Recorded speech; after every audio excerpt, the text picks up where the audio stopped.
The next step is to prepare the surfaces of the 3D model for colour and texture.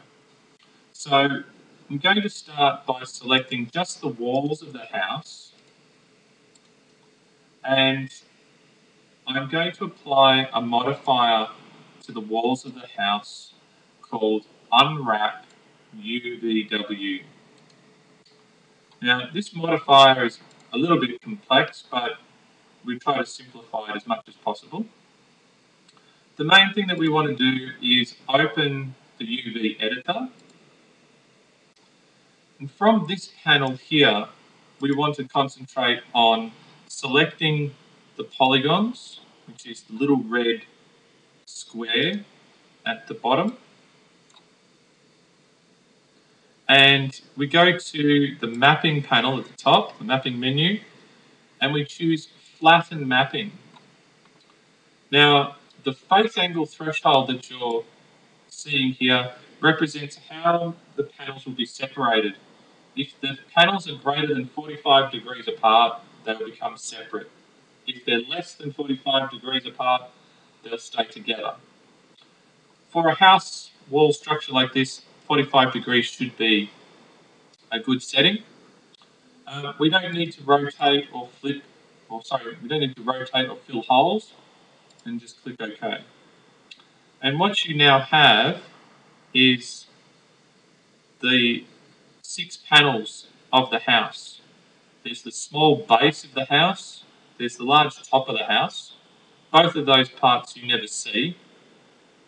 And then you have the curved walls of the house. Now you probably noticed that the walls appear to be upside down. So what we're going to do is, by selecting everything, Control A, to select all the panels, you can simply press the Control A shortcut key, or you can use the Select and Move tool to click and drag a selection around all of the components of the model. Under the Tools menu, you can choose to flip or mirror both horizontally and then vertically to get the sections of the house orientated the way that they should be. Now, if you need to work out which is the side of the house and which is the back of the house, you can highlight a cluster of panels and you can look at your 3D model in the perspective view, and you can see that that's the side of my house. And this section down here, that represents the back of my house. So therefore this panel here represents the front of my house.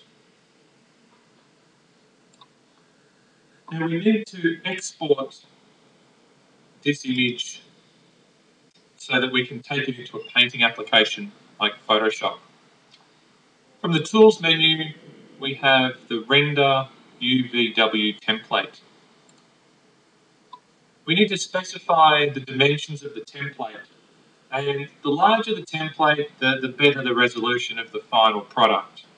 So I'm going to double the resolution to 2048 by 2048.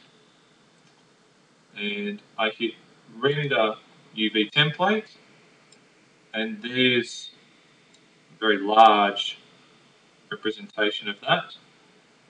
And I'm going to save that, and in the next tutorial we're going to look at painting the texture in Photoshop.